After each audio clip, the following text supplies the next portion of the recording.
So just for a second, I wanted to come back to this spot because I had a spidey sense that it was a little too simple. I remember this being a little bit more complicated than what had happened.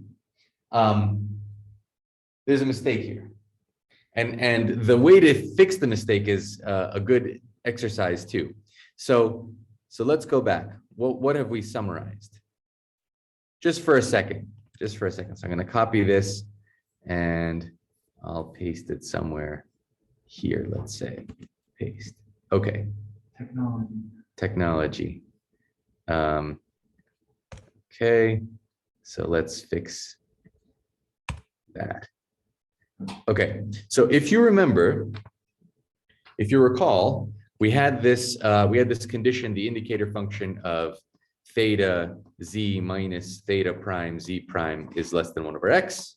That's like our running thing. We use that to show that in this setting where z is equal to 0, that means z prime is equal to z. We took v, a divisor of z, 1. We had q prime ranging of size q, a prime ranging mod q prime, and we fixed this psi. And then we looked at how many fractions. So we were looking at a times z1 over q is less than this fixed psi. Okay, so you're saying that the non-zero determinant part, the rest of it falls through more or less? Yeah, everything, the non-zero determinant we did perfectly. Okay.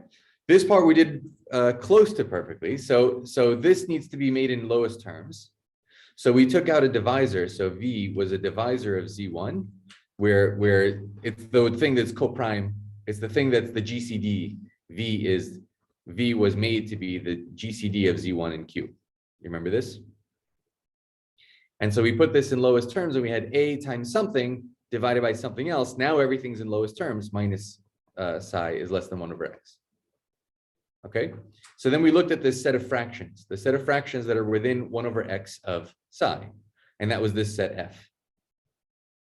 And then we summed over how many fractions there could be, and the number of these is upper bounded by this.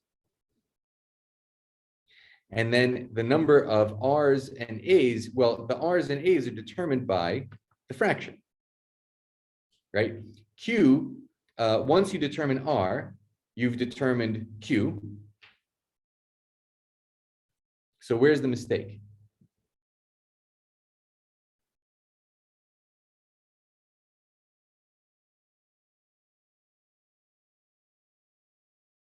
It's very subtle. I mean, it's not that subtle when someone points it to you.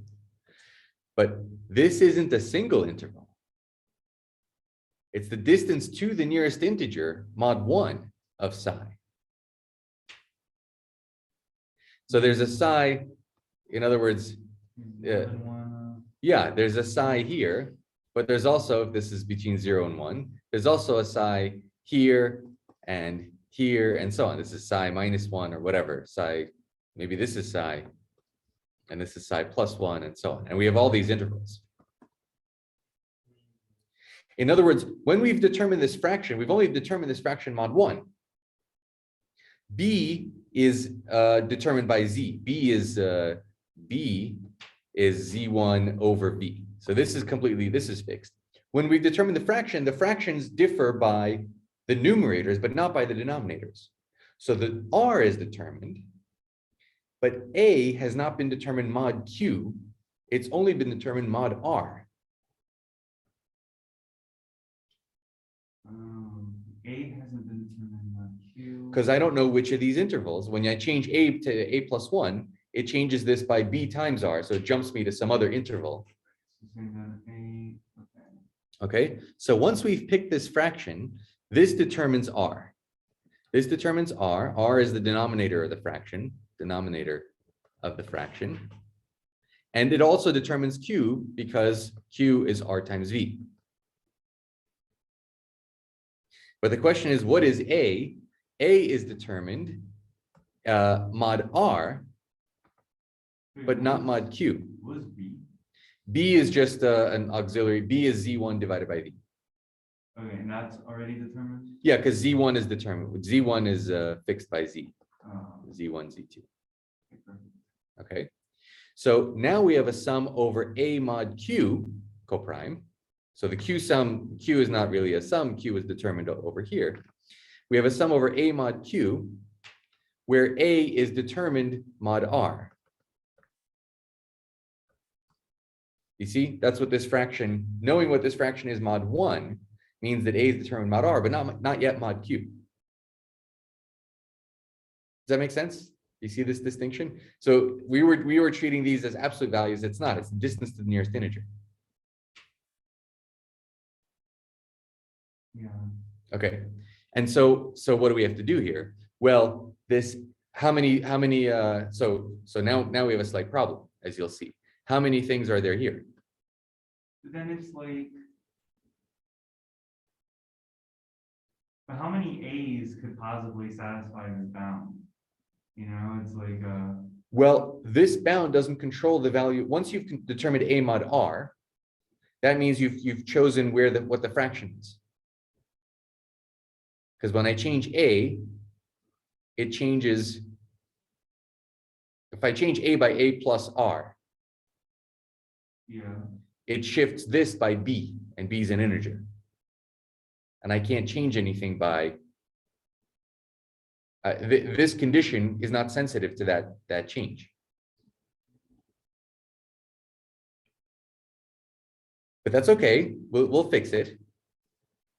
No, yeah, I lost you. And I'm just confused, I guess. Okay. Like, what was C again? C, where do you see a C? AB over R minus C. AB over Yeah, right there. R. So, like in the distance to the nearest integer, what are you subtracting? Oh, the psi, I'm sorry, the C, the psi. Psi is fixed. Psi was A prime over Q prime Z1 prime, but Z1 prime is equal to Z1. In other words, so I fix Q prime and I fix A prime. That means this number is fixed. Okay. This is coming from this. So this indicator function gives us this condition. Okay, can you tell me again, how is this not sensitive to how is AZ1 over Q not sensitive to a certain change? So AZ1 over Q, we want to know how many, we fixed A prime, Q prime, and Z1. Yeah.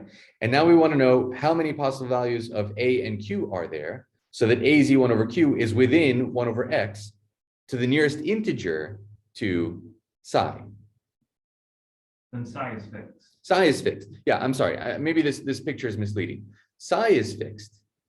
But if you think about what the distance to the nearest integer means, it's the minimum over all K of shifting this by K. Right, but then on the other side, 1 over X, that's fixed. That's a fixed small, interval. right? And that's small. So what I'm wondering, how can more than one thing hit this is what I'm Yeah, so it's the minimum over K and Z of the distance between AZ1 over Q minus psi shifted by K. Right? What's the distance to the nearest integer? You shift it by all integers and look at the nearest one. Right, and you're telling me what's another example of a representative? If AZ1 over Q satisfies this, what else could satisfies it as well? So what I'm saying is replace psi by psi shifted by any integer, you might get some. and you'll get another interval where you could get another fraction. But wasn't psi fixed? Psi is fixed, but it's the distance to the nearest integer, which means K can vary. That's what I'm varying, this K. But only one K is gonna hit it. Only one K is going to hit it, but I don't know which one. So I have a And whole why was bunch that? of intervals. And then why was, because we looked at a specific interval when we should have been considering like a Yes. more generic. Exactly. That's a, So I think if like you have multiple pairs of A and K that all equally minimize, I think that's what, Yes, is that another way to say it? yes. So it's like this one interval is not one interval, it's an infinite collection of intervals. But actually, some of them will be equivalent, some of the solutions will be equivalent in A mod Q. So we only want to know what the solutions are up to A mod Q. But this is up to A mod R. So there could be distinct points in A mod Q that all have the same A mod R. And so the question is, how many of them are there? Well, it's very simple. You've determined A mod R. R is a divisor of Q. So what's the quotient? Yeah, Q over R, which is V. So there can be V solutions to A mod Q for a given fraction. How many fractions are there? That's this bound. 1 over the length times the mesh, Q squared over V squared plus 1. How many of these guys are there? Well, there's Q of these. When V was of what size? Oh, it's a divisor. V is a so divisor of Z1. I think it'd be like another n to the epsilon kind of thing. Well, V is a divisor of Z1, and we can assume that V is less than Q because V was originally a divisor of Q. We're reversing orders, right? We're finding these variables and reversing orders. So the problem is that this V now can be of size Q. So this plus 1 could kill us. If you remember what we saved at the end of the day, It's very tight. it was very tight. It was exactly this in this last, it was this last Q to the 1/2. Let's see, is that right? Where's our plus 1 at the end of the These day? are square roots at some point, right? So we're expecting some sort of a Q to be laying around. We saved this Q to the 2 delta and we saved a Q squared in the square. But now we'll only save a Q. And if we only save a Q, then at the end of the day, that's not enough because there's a Q on top that kills, or a Q to the 1/2. There's an extra Q to the 1/2 on top here. The rightmost term is the one that corresponds to this? is what Yes. you're saying? Okay. And so the whole argument falls apart. The plus 1 makes the whole argument fall apart. Okay. So how do you remedy? So how do you remedy that? I mean, when you have like sum over all the divisors, Yes? There's only n to the epsilon divisors. But the size, this quotient, could be huge. Maybe could. Could be huge in worst case. Would we be able to get rid of the 1 somehow? We have to do something about the V. The 1 is okay because it's not of size Q, but the V could be of size Q. Okay, and there is a way to do it. So that's why I want to zero in on this. This is something very subtle that we overlooked last time. So here's the way to do it. Remember, this also had a divisor. This had a divisor, V prime dividing also Z1 with V prime being at most Q, right? And this Q prime had to be a multiple of V prime. And generically, we could choose, or without loss of generality, we could choose V prime to be the larger one. We'll choose V prime. Depending on whether V prime is larger or smaller, we'll choose Q and A prime and Q prime to be fixed, or A and Q to be fixed. And A prime determined based on the other one. You see why that does it? We're gonna get B only of size Q. Even better than that, here we get how many terms are there of size Q that are 0 mod V prime? If you have to be a multiple of V prime, it's Q over V prime. And V prime is the larger one. So now, I don't understand what we did. so What is that? when we had this decomposition, we looked at V, which was the GCD of Z1 and Q, and V prime, which was the GCD of Z1 and Q prime.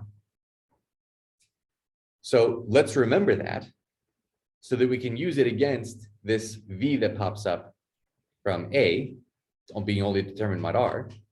If we choose V prime to be, there's a symmetry between V and V prime.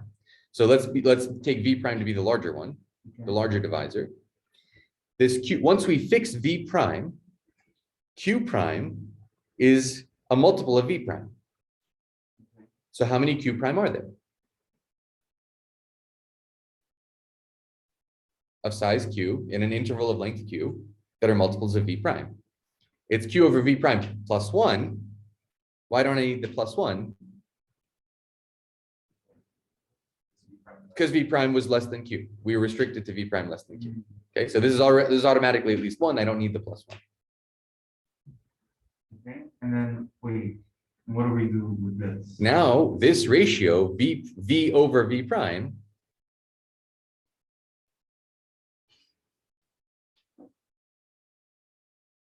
is less than one. How are we doing the ratio? So what do you mean? How are we getting the ratio? These are the, so for fixed z prime equal to z, fixed v prime, this is the bound. On all of these terms.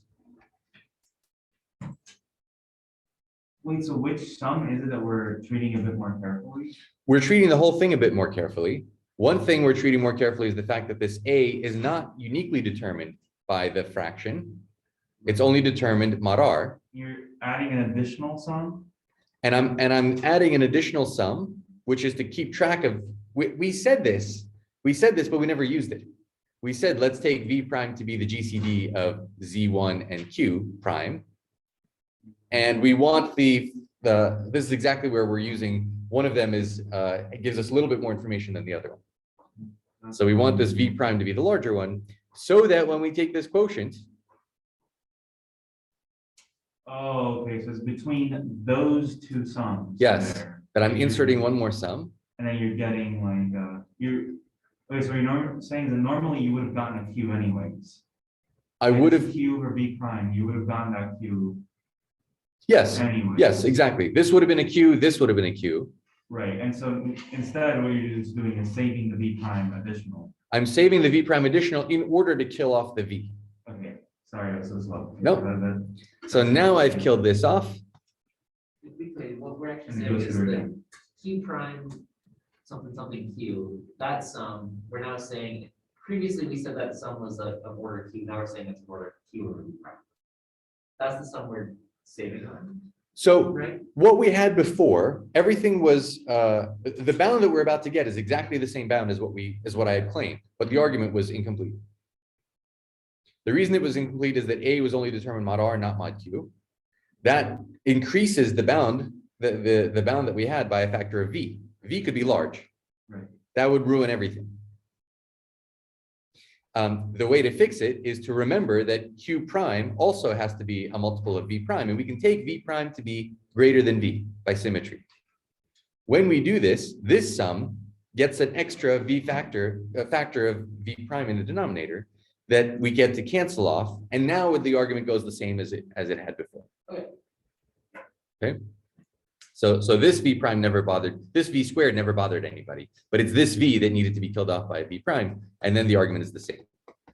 How do you even catch this? It seems like a little hard, because you got exactly the same bound that you were wanting to get anyways. Seemed like a little hard to. I remembered the argument being a little bit more complex than what I had presented.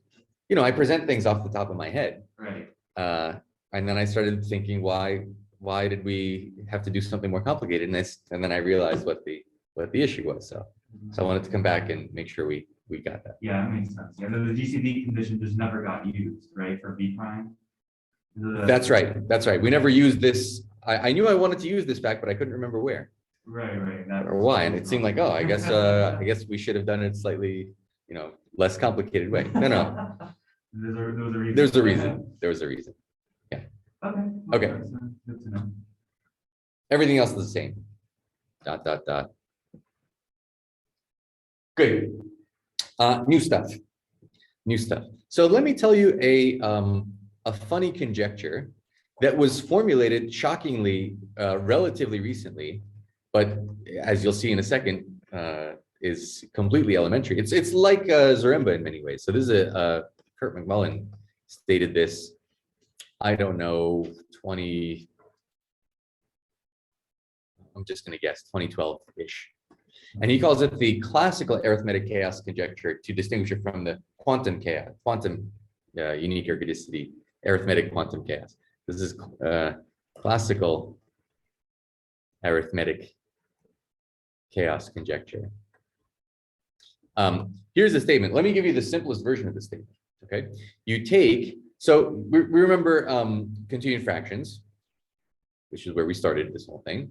If you take continued fractions and instead of having finite continued fractions, you have periodic continued fractions. Let's consider that setting. So if I write A0 up to AJ and then AJ plus 1 up to AJ plus L Quadratic bar, yeah, exactly. We'll get quadratic irrationals. So this means repeat. I mean, just like decimals, right? You have third grade sense. in the third grade sense. Yeah, repeat. Okay, so this is A0 plus 1 over A1 and so on as usual, but now the last, there's this length L periodicity with some initial numbers. Okay, exercise, very well-known exercise. Alpha is a quadratic irrational if and only if its continued fraction expansion. This is due to Lagrange, right? Yeah, if not the Babylonians, but yeah. Babylonians understood something about this because they solved the Pell equation. Babylonians, Egyptians, Greek, Oh, that's true, the Pell equation. Yeah. and so on, and / Lagrange. Lagrange. Lagrange maybe gave a proof closer to what we give now. Yes. Maybe than, And phrased it in the terms that we phrased it. but it was so- understood already. In some primordial sense. It was really understood by Lagrange. But if you want to be very generous, there are strong hints of this in work of Chinese, Persians, Babylonians. I mean, this is something that people kept rediscovering. Continued fraction expansion of alpha is eventually periodic. Okay, so here's the conjecture. Let me state the kind of the most basic version. If you look at alphabets at A0, A1 up to AL, let's say already exactly periodic, because this won't make any difference, where all of the AJ are bounded, let's say by 2, so 1s and 2s. So these are all quadratic irrationals. Now, if I put all 1s in there, then I get the golden mean. Exactly. And the golden mean lies in Q adjoin root 5. So let me look at how many. I want to look at how many periodic, exactly periodic continued fractions there are with just 1s and 2s lying in Q adjoin root 5. So if I drop this condition, Was this stated in any arbitrary field? yes, Original? yes, I'm giving you, yeah, I'll state the general version in a second. Without this condition, the number of terms is very simple. It's exactly, I have choices of 1s and 2s of length, I guess, L plus 1. Oh, because your L is fixed here. Yeah. Yeah, so you have like 2 to the L. 2 to the L, yeah, plus 1, whatever. Yeah. Right? So the conjecture is that this sequence grows exponentially in L. So conjecture, there exists some constant, and you can reinterpret this in terms of positive entropy. The entropy, won't be 2, right? It's gonna be somewhere. oh, it'll be, yeah, tiny. Less, yeah, between 0 and 2 is what. Yeah. Bigger than 1. Bigger than 0 is not so interesting. Bigger than 1. In other words, this sequence grows exponentially. There exists some constant Right. bigger than 1 such that this sequence grows exponentially. Interesting. Okay. More generally, here's a more general conjecture. More generally, fix your favorite real quadratic field, K, Q adjoin root D. Okay, D is positive and not a square. Oh, these are the only fields that are gonna be relevant, right? Since you're Yes. only getting quadratic irrationals anyway. So For periodic, yep, periodic sequences are quadratic irrationals. no bigger extension. Yep. Cool. So if you fix the field and fix an alphabet, such that the Hausdorff dimension of the corresponding alphabet is bigger than a half, I'm just starting to sound like your stuff and Bourdain stuff. then again, there exists a constant. Of course, it'll depend on the field and the alphabet. Bigger than 1. So that the growth rate of this function same thing, A0, A1 up to AL, periodized, lying in your fixed field with all the partial quotients in your fixed alphabet, grows at this rate. So I guess Grows you're exponentially. gonna tell us why should this be an intuitive conjecture to make? Yes, I will prove that this conjecture holds if the corresponding local global here holds. Yeah, because like just by looking at this, it doesn't seem clear to me, just with no other information, Right. why anything like this should be true. So it was formulated in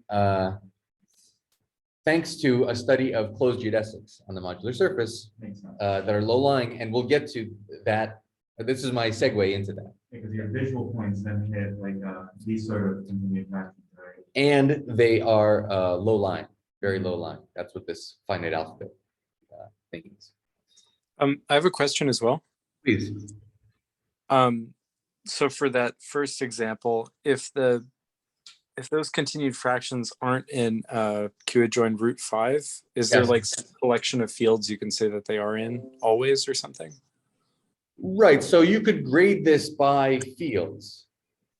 So really, no. The short answer to your question is, if you just take the 1s and 2s of length 10 and construct all the fields, you'll have a ton of random fields. In fact, so in my paper on this from a few years ago, I don't know if anyone's done more numerics, but we currently have done numerics with L, I don't know, like 25 or something, a little slightly bigger than 20. This is on the OE, I guess. Of how many there are, How yeah. many fields, how many different Oh. fields do you get per L?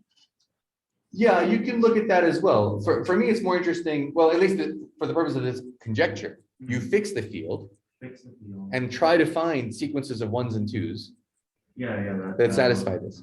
And when L is equal to 20, the number of things we found was, I don't remember, 8. I can pull up these numerics, but But you're saying 8 different quadratic fields? no, there's 8 different sequences of 1s and 2s of length 20 that are not just periodizations of previous ones, Right. which lie in Q adjoint root 5. So I'm wondering if you like increase L, Yes. but you keep the bound on the coefficients. If Yeah. like sort of how many different fields you could land in. Do you have a sense of that? Yeah, so in a sense, okay, so what you're asking is much closer to the ELMB problem. This is Okay. a vertical problem in my, I'll show you what I mean by this. I think of this as a vertical problem, whereas ELMB is a horizontal problem, trying to produce lots of different fields, and in fact, trying to produce fundamental discriminants among those fields. Okay. I'll come back to that. Okay, that's fine. That's fine. Yeah, thanks. But the point is, when you have 2 to the 20 options and you're finding 8 of them, how good is that as an indicator? And of course, this is as L goes to infinity. Yeah, like you're only getting 8. What screams exponential? What screams exponential growth, right? It's really sad. We should have 2 to the 20 and we're finding 8. Digit in this be 0? No, No. so Percentages ends, right? well, you could skip. If you put a 0, it's like skipping that digit. But you can't skip. You can't skip digits. Yeah, But the I mean, digits like, are if all. you got a 0, it means like Yeah. you couldn't have anything after that anyway. So this is just 1s and 2s. 1s and 2s. That's why it's 2 to the L. Okay. This is not known for any alphabet, this growth rate. In fact, this is not known to be infinite. Okay, so that the number goes to infinity is not known But then like. with 1s and 2s. You know what the two root 5 is?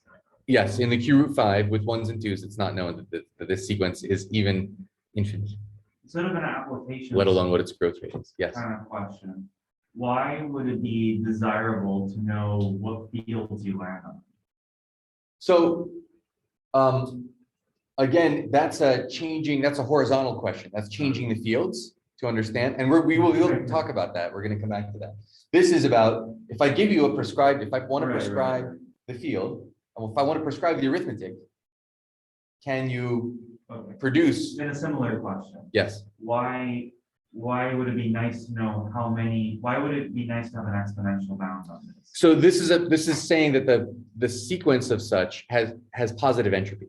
So we didn't talk about entropy at all, and maybe we won't, but entropy is somehow measuring the complexity of the number of the set of points that arise in this way. Like, how complicated are they? Maybe it's only all ones, or maybe it's only. Entropy that like combinatorialists use, like the log of. Yes. Okay, so Yes. it's saying- Yeah, if you have exponentially many things, they should have, if the entropy is positive, then there should be exponentially, then the growth rate should be exponential. So if you take the log of this and divide by L, that's another way of phrasing the same thing. That should be bounded from below by, that should be positive, because log of a constant bigger than 1 is positive. Okay, so it's closely related. So rephrase as positive entropy. Positive entropy. And there are a lot of theorems that make dealing with entropy easier. There's a whole, I mean, it's a fundamental concept in dynamical systems. How does it help us here? You mean what applications are there of this question? I guess it's like, so. Like, why take the log? Is it just like it picks off exponential a lot easier? You say positive entropy, then bam, you're getting like this sort of. Well, that's a definition of entropy, but what entropy is trying to measure is the complexity of the set. Like, if the only sequences you got here were all ones, if the only way you got with ones and twos, if the only way you got something was with Fibonacci, Then your entropy would be the entropy would be 0. 0. Because- There's no randomness here. Because yeah, exactly. Because there's no mystery about which points arise.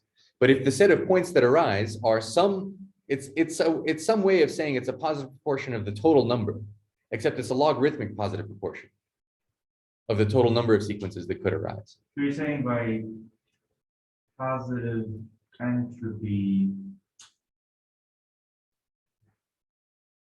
I guess, so you're saying it's not totally prescribed, but at the same time, it's not like, there is like some. So the extent to which, yeah, I mean, we haven't had a whole discussion of dynamical systems and the role of entropy in that. So your questions are good questions, but now is not a good time to answer them because it would take us too far afield. If the entropy was 0, if this had only polynomial rate of growth or sub-exponential rate of growth, you would tell us something about how you could predict if you had a long string of sequences, there would be, if you knew, like, 1 2 2 2 1 1 2 2 1 was the initial figure, then you would have very relatively few choices for how it continues. You could almost predict how it continues. That's what low entropy. That's what 0 entropy. The high entropy would tell you that even if I give you many digits. Yes. Then like. You still know very little about the future, Oh, okay. relatively. This is sort of a measure of that. Exactly. Exactly. Sorry. Okay. So, well, let me pose it to you guys. Do you believe this conjecture or not? Looks hardly believable at first glance, I think, but. So, okay, I agree, that's what I'm saying, like, I have no reason to As believe L it. grows, then we say that this number must grow, right? Well, we don't even know that. Grow. I guess we don't know. We don't even know that. Okay, so that's For all we know, there are finitely interesting. many sequences of 1s and 2s. So as L grows, we don't even know. Well, someone presumably did these things and conjectured it, so Yes. I'm inclined to jump on their camp. Okay. So from the point of view of dynamical systems, there's a good reason to conjecture this kind of thing. I mean, presumably Kurt came to this problem. He said, wait a second, we can't even answer this. Right. He was thinking of something much more complicated, And it took a basic question and. and realized that this basic question was also unanswered. And I guess what you're telling us here is the numerics are awful, right? Like 2 to the 20. you would not is guess still this. Only getting 8. You would not guess this conjecture if you looked numerically. So we have to look at the higher math. Right. So, so let me try to convince you that this conjecture is indeed true. Okay. So let me state the same local global conjecture as we had for Zaremba, but for traces. Okay. So here's the local of matrix. Yeah. Oh, Local global conjecture. I mean, there's really nothing special about traces. You'll see in a second. So again, John and I formulated this. I don't know when, some years ago. Soon after we saw this, we realized that that's what we should be doing. Here's the conjecture. Let me not state it in the generality. You can work out how to state the general version. For a equals 1 to 2, for the alphabet 1, 2, with Hausdorff dimension greater than 1/2, as we already know, and gamma being gamma A, in other words, gamma 2. So this semigroup, our favorite semigroup generated by 1s and 2s. If you look at any linear map, let F be a non-constant linear map.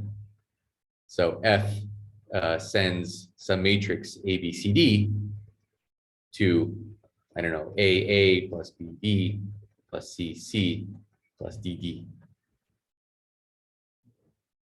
what are AB? What are So, big? This is AB? in gamma. This is a matrix in gamma. That's in gamma, and then what are the big letters? So fixed integers, Oh, just ABCD. fixed it. Yeah, so this is in Z. So it's a linear map, right? It's linear in the entries. What we were looking at before is ABCD goes to A, the 1, 1 entries. Oh, I see. And now we're looking at A plus D, the trace. But you could look at anything that's not, all zeros or something. Let F be a non-constant linear map and call N admissible as before if N is in the image of F of gamma mod Q for all Q. Okay, there could be local obstructions. Call N admissible if it's in the image under F of gamma mod Q for all Q. Then the for N of order N going to infinity, the multiplicity, so the number of gamma in a ball of size N, such that F of gamma is equal to N. Exactly this multiplicity that we've been studying all along is at least, let's say it like this, N to the twice the dimension divided by N, and let's give us, N to the little o of 1. And then you're saying that this then gives you for traces, and then for traces is then related to McMullen problem? Yes, so this conjecture in the case of F equals trace, so let's make this a lemma or something. Lemma, local global with F equals trace implies McMullen. Is this what you proved before, James? Assuming the local global? Yes, if then you- we got it? yes. So here's evidence, if you like, for so this conjecture seems very reasonable. And we have lots and lots of at least anecdotal or numerical or computational or theoretical in the case of Zaremba. We have a positive density with the multiplicity of the right order, circle method type argument. So I hope I've convinced you that this is a conjecture that Using like a similar, seems similar enough to a Yeah. slight generalization of what. why N? Why divide by N here? Why not N squared?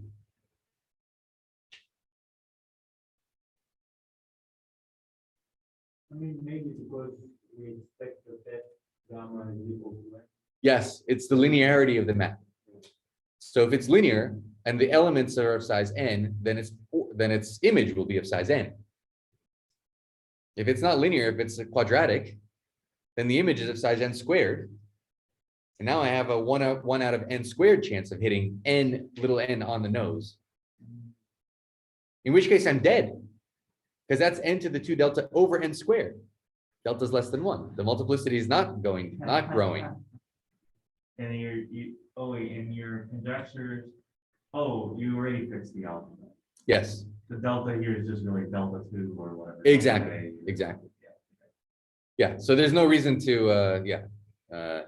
I mean, I stated it for the fixed alpha, but actually the statement is completely general. Interesting. And so in the previous case, you were able to do, We were able to show that the multiplicity is of this order of magnitude not for every admissible n, but for 100% of the admissible n's. That's this density 1. Which is that? Right, so you solve the local to global in this density sense? That's right, the asymptotic local global. And then here, you weren't able to, Here, this is wide open. We don't even know a positive proportion. That's what I said at the end last time. For traces, we don't even know that a positive proportion of n admissible n's arise as the trace. so that means that this conjecture that you just wrote down is like Wide open.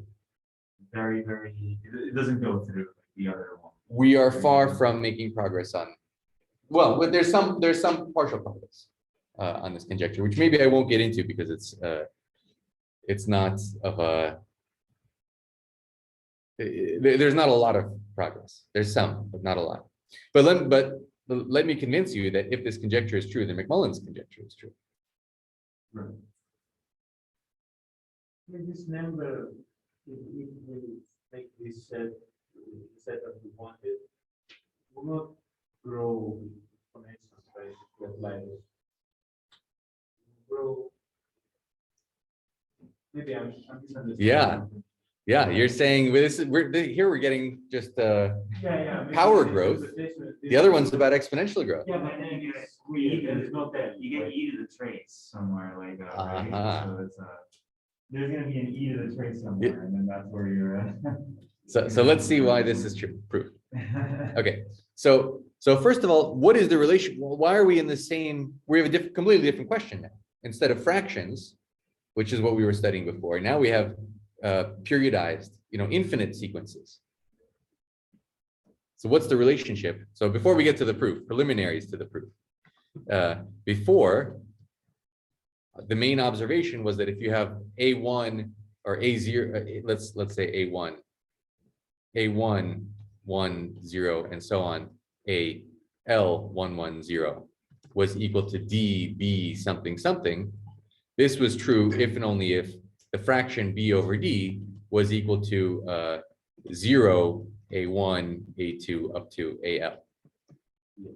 Right? And that's what got us started. So should I make this an exercise or should I'm writing exercise, but I often end up doing them for you. If you look at the matrix, let's call it M.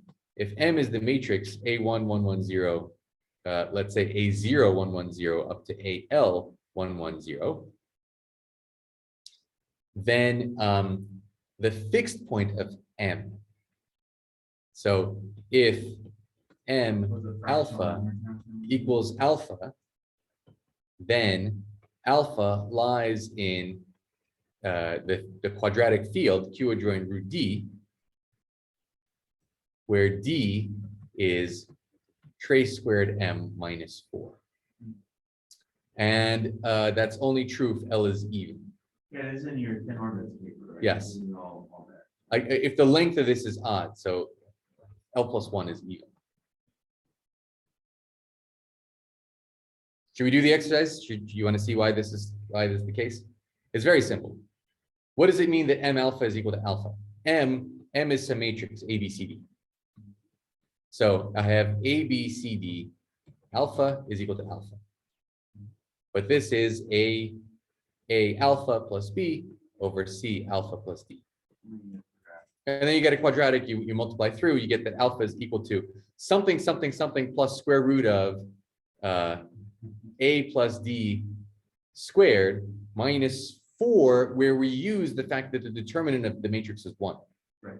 Otherwise, it's minus 4 times AD minus BC. So if the determinant is minus 1, it's trace squared plus 1 that's relevant as opposed to trace Now, squared. when you write them off, that equals alpha, in terms of the action. The action. Yeah. The action of M on the real line. So alpha is a complex solution. So because trace squared minus 4 is positive, alpha is actually a real quadratic. Yeah, yeah, yeah. One second. A priori alpha is. The action is not. The action is the fractional linear action, Yeah, okay. okay, which originally is defined in the upper half plane, but extends to the real line. Okay, so if we want to capture the fact that we have, and, so two things. One thing is, okay, that's what alpha is. The other thing is that alpha is also equal to A0, A1 up to AL periodized.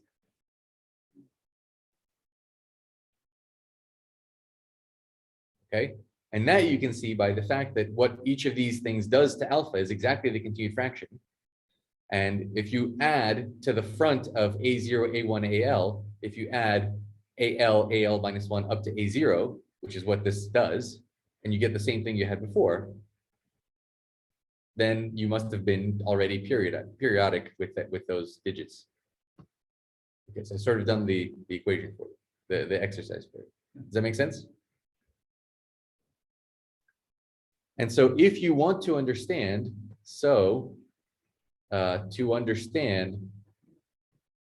understand when A0 through AL is in Q adjoin root D, like Q adjoin root 5, we need to understand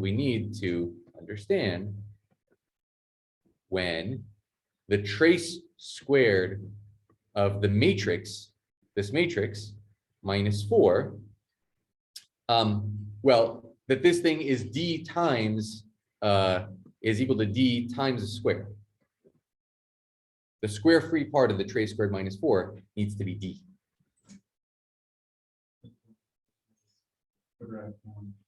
This is a Pell equation. So if T is equal to the trace of M, then T squared minus DS squared needs to be 4.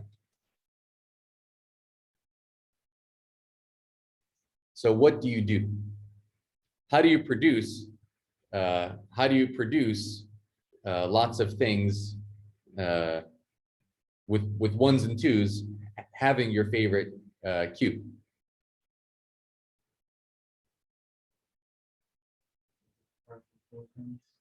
Maybe to solve a Pell or to Yeah, so first of all, so let's talk about the Pell equation for a second.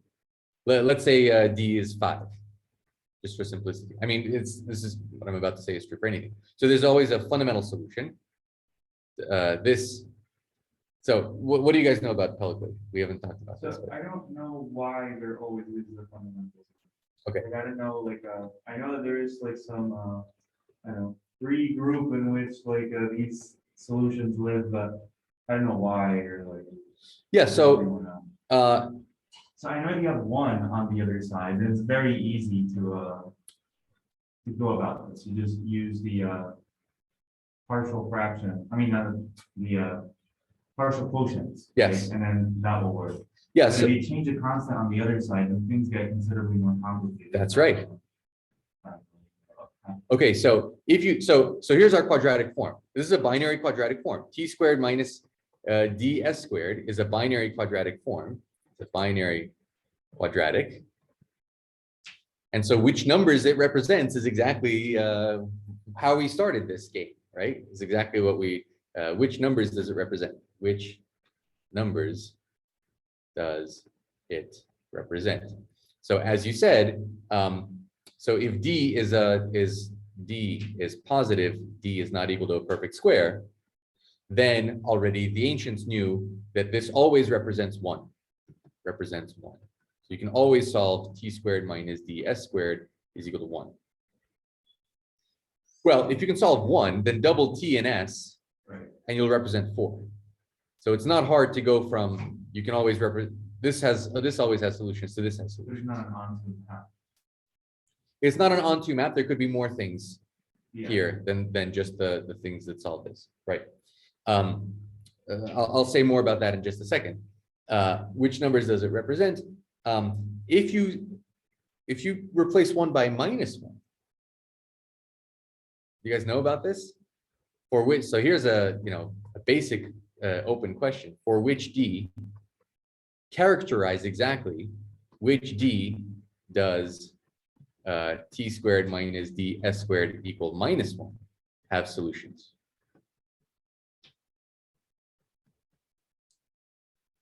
So this is something that, I mean, yeah.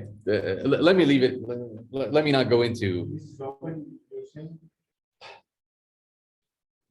It's not having a. There's one characterization, which is when you take root d and you look at the continued fraction of root d. If that period is odd, then there is a solution, and if that period is even, then there is no solution. Okay, yeah, but there's no. That's not what I mean by give me, without like, can I tell, is it something about progressions or something? So there's certain progressions along which we know the answer. It has to do with, I mean, it's like, yeah. I mean, here you can look mod different like powers of 2 in the 4 case, and then that's going to give you some easier to solve things, some harder to solve things. right. So, yeah. So let's come back to this equation. So this equation is really telling you something about the fundamental unit or the unit group.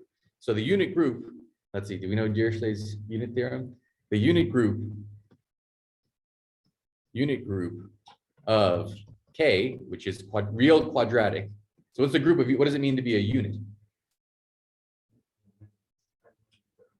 Yes, size 1 and invertible. So an element in the ring of integers in here. So an element in the ring of integers, most generically will be something like t0 plus ds0 over 2. And so what's its norm? Yeah, so if this is our fundamental unit, I'm sort of giving some things away. What's the norm? The norm of epsilon d is this thing times its Galois conjugate. So it's t0 plus ds0 over 2 times plus, that's it itself, and here's its Galois conjugate. There's a root d, of course, not d, but root d, s over 2, s0, which of course is a difference of squares. So I get t0 squared minus d s0 squared over 4. So if this numerator is 1, then the norm is 1, and I'm asking what the fundamental unit is. The numerator is 4. Then if the numerator is 4, then when I divide by 4, the fraction is 1. So the norm is 1. So finding units. would then Exactly. answer to you. Yeah, so it's finding units is completely equivalent to finding solutions to this. Oh, and so that's why. Plus or minus.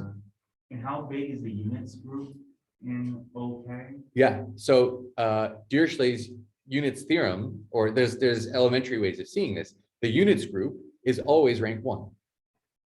There's one real place. It was rank 1? When for a real quadratic field. Real quadratic field.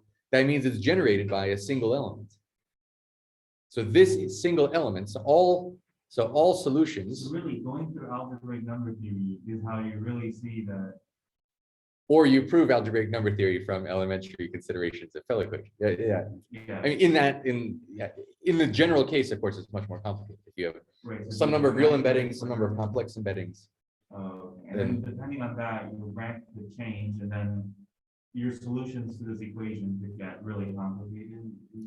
Yes. Well, and You the change it up. yeah.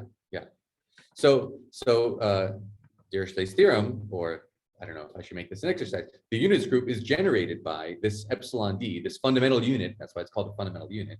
So it's plus or minus this and all of its powers. Well, I wrote generated by, and then I wrote what generated by means.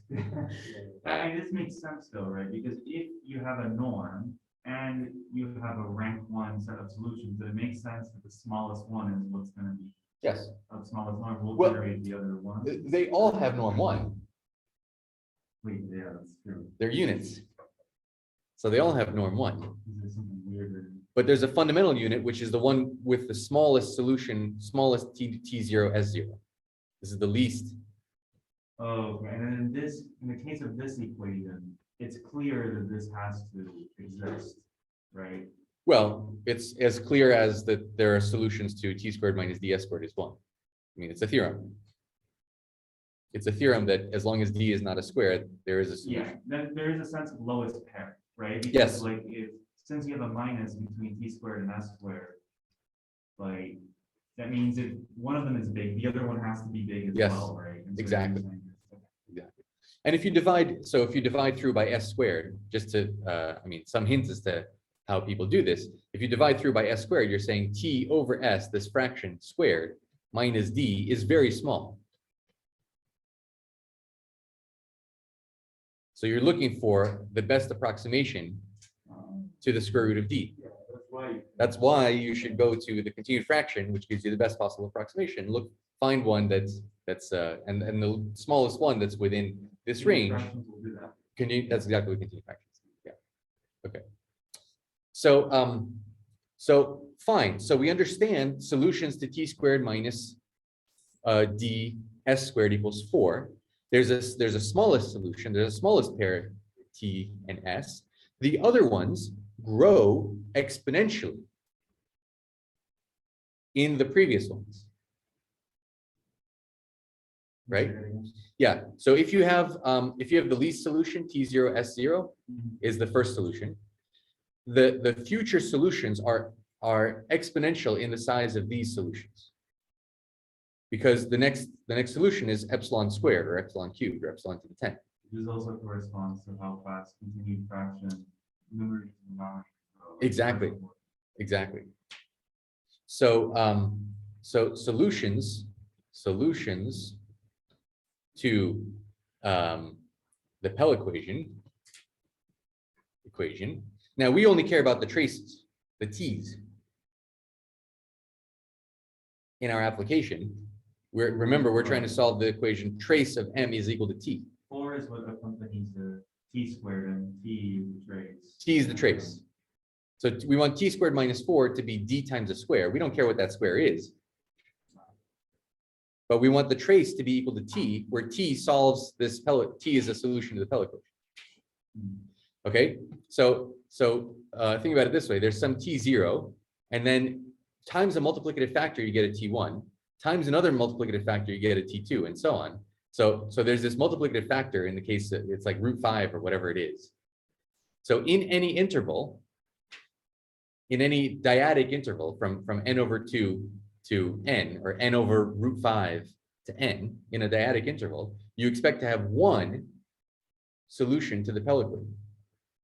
So let me write that down. In a dyadic or in a linear interval, you know, n to n over root d or something. Expect to have, we not just expect, we can prove that there's one, depending if you take the right intervals. There exists one value of t. And because this group is sick, right? There is no choice, right? This has to, since epsilon 0 is bigger than 1, Yes, right? exactly. There is no choice. There's no choice. This is Yes. how it has to work. Yes, epsilon d is bigger than 1. Exactly. Because it's t over 2. T is at least 2. Or root d is at least 4. Yeah, one way or another. One way or another, yeah. There exists one value of t, let's call it t, in of size n, of order n.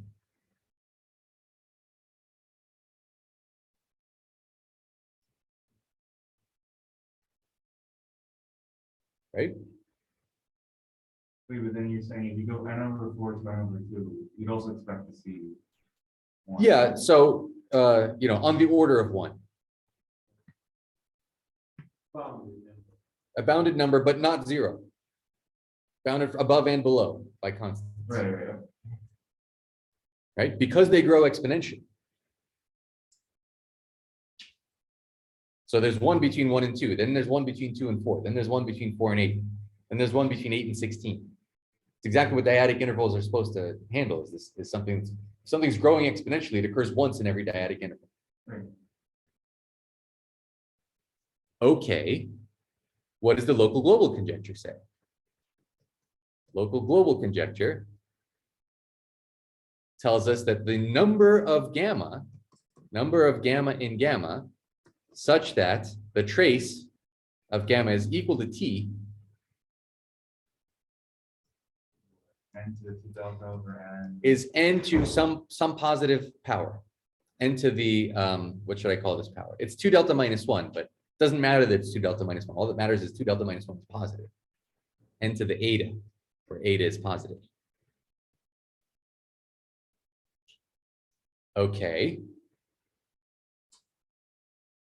That means trace.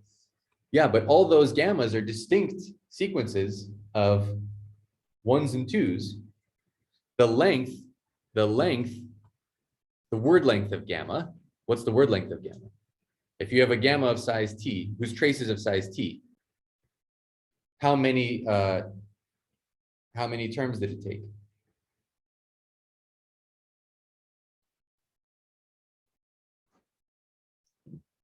The length of gamma means gamma is equal to a 0, 1, 1, 0 up to a L 1, 1, 0. What's this? The A's are bounded. The A's are 1s and 2s. So the size of gamma is related to the length how? What do you mean by size of gamma? The Archimedean size. So if I look at the Archimedean size of the entries of gamma, right? The 1, 1 entry is the largest one. Oh, so that's what you mean pretty much. Like That'll be L infinity kind of. the L infinity or the L2. It actually doesn't matter which. Oh, yeah. They'll all be roughly the same size. So what's the how does that relate to L?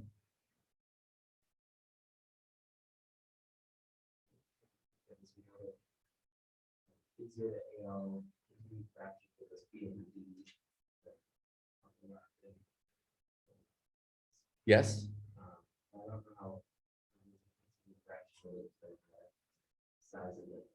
So the yeah. So the eigenvalues of these things are bounded below by constants, by numbers that are bigger than 1.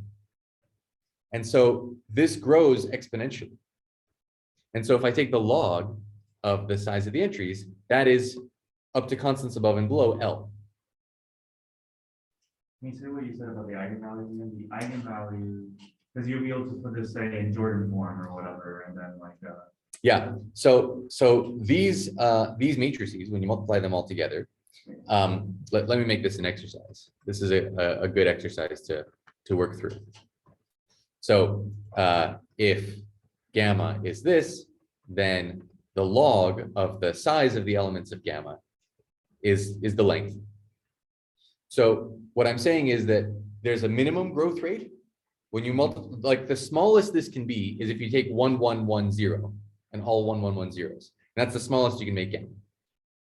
The largest you can make gamma is if I take 2, 1, 1, 0 and all 2, 1, 1 zeros. In either case, if I take all 1, 1, 1 zeros, then I get the L Fibonacci numbers, right. which are exponentially large. If I take 2, 1, 1, 0, I get some other sequence, which also is exponentially growing. And that's my upper and lower bound for the size of the entries of gamma. Oh, okay. So this is like just very crudely. Just very crudely, These are very big. bare hands. Okay. Nothing fancy. That if you It's not crudely, it's, max and min. max and min, that's pretty crude. Well, it's not crude. It's stupid. Right. It's yeah.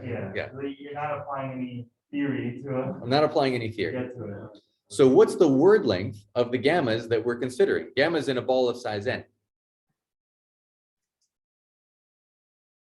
So if the gammas have Archimedean size n, then their word length is of order Log n? log n.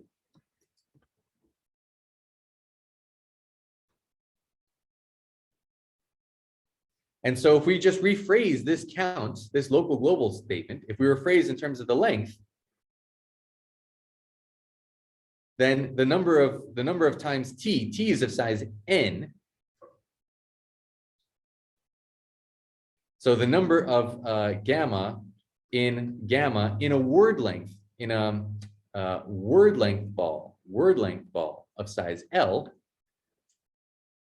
with trace of gamma, trace of gamma equal to t, but now I want to phrase it as the alpha of gamma being in our number field k, which is capturing the same thing. The fact that this trace solves the Pell equation is at least n to some eta. N is e to the L. So that's e to the eta L, which is some constant to the L. How do you get from the top to, what is WBL? So this is word length ball instead of Archimedean ball. Bn is an Archimedean ball, and now this is word length ball. Word length ball. So things of word length at most L are between L and okay, so L over that's 2. all. What you're saying is that there's log sort of thing. Is giving, oh, it's converting this. It's converting this bound into this bound. Okay. That's the conjecture. The conjecture is that the number of gammas in a word length L ball that lie in your number field is exponential. There's your conversion from polynomial growth in N to exponential growth in L. It's just this simple exercise. You go out to the global local context. Yes, I didn't say anything about admissibility. K plays no role? It must play a role. Which K? Oh, the number field K. The number field K, the role it plays is to pick out exactly which t's are the ones that we're looking for. There's one t in every dyadic interval, which is the one that we're looking for. So that's why even if you had a density 1 local global, it would say nothing. You need an exact every n sufficiently large and admissible, and of course admissible. Where's the word admissible? And admissible. You defined admissible for that. So Yes. If I had a density 1 local global, I would not be able to conclude McMullen's conjecture. by density 1, you mean taking the asymptotic to. Yeah, if 100%, if the fraction of n, admissible n which occur with this multiplicity divided by n goes to 1. You're saying you need an actual growth rate. I need an every n. I need a full local global with a multiplicity because I don't get to choose which trace occurs. Whichever trace occurs, whichever t solves the Pell equation, that's the one I need. I only have one chance to find that one guy. I still don't get that point, I guess, like, why is it that the density statement? So the density statement says almost all the n's in this range occur. Right. I need this one guy to occur, nobody else. Oh, because you're saying that you need every single one. I need every single one to occur because I don't know where this T1 is going to be. Well, density could just miss a bunch. Density could miss that T1. Yeah. Take out the exponential sequence, the exponentially thin sequence of all the T's that occur in the Pell equation and leave me everybody else. That's density 1. No good. We need. The conjecture here you're saying was, conjecture is what you wrote down below. The So conjecture is exactly this. Yeah. Gamma and gamma word length ball. Yeah. So of length Word at most L. ball is related to trace. Well, so the word length ball is related to this Archimedean. The log Archimedean is commensurate with word length. That's what this exercise says. Log Archimedean norm is commensurate to the word length ball. So if I take a word length ball of size n, L, where L is log n, that's the same as taking Archimedean ball of size n. But in that expression that you wrote down there, what would happen if you missed a trace? I mean, I guess you're only. I want this asymptotically. So eventually for n sufficiently large, I get everybody. Mhm. And I want that exact trace And that exact trace should occur with multiplicity n to the 2 delta minus 1. Whatever that, doesn't matter that it's 2 delta Oh, and minus you're 1, it saying just that matters. If you're off, right, you do like density 1, and you're off, then when you plug into whatever you Yeah. get, you just be totally wrong. This multiplicity could be 0. If I miss that particular number, I'm dead in the water. So in fact, the way these numerics are done, or at least the way we did these numerics, I'm not sure how Kurt also went to some large number. When we did these numerics, what I did is I pre-computed the values of the trace that I needed to find. And then I ran through the semi-group looking for those traces. I'm not computing what numbers are, I've just run through the semi-group and I look for the traces. I have this distinguished set of traces that I'm looking for. Every time I get one matrix like that, then I store the matrix. I wonder if like numerics with the number field could work using something like Sage. Sage was created to deal with number fields. Yes. So, So what I'm saying is determining the number field, if you give me a list of things and then you tell me which number field it's in, I have to do a computation to do that. As opposed to pre-computing the traces and just saying, what's the trace of this matrix? okay. I don't need to store the sequence of A0 to ALs. I just need the matrix. I can recover, if I need the ALs, I can recover them from the matrix because I know what number they There's preserve. much less data. It's much less data and it's much more compactly handled.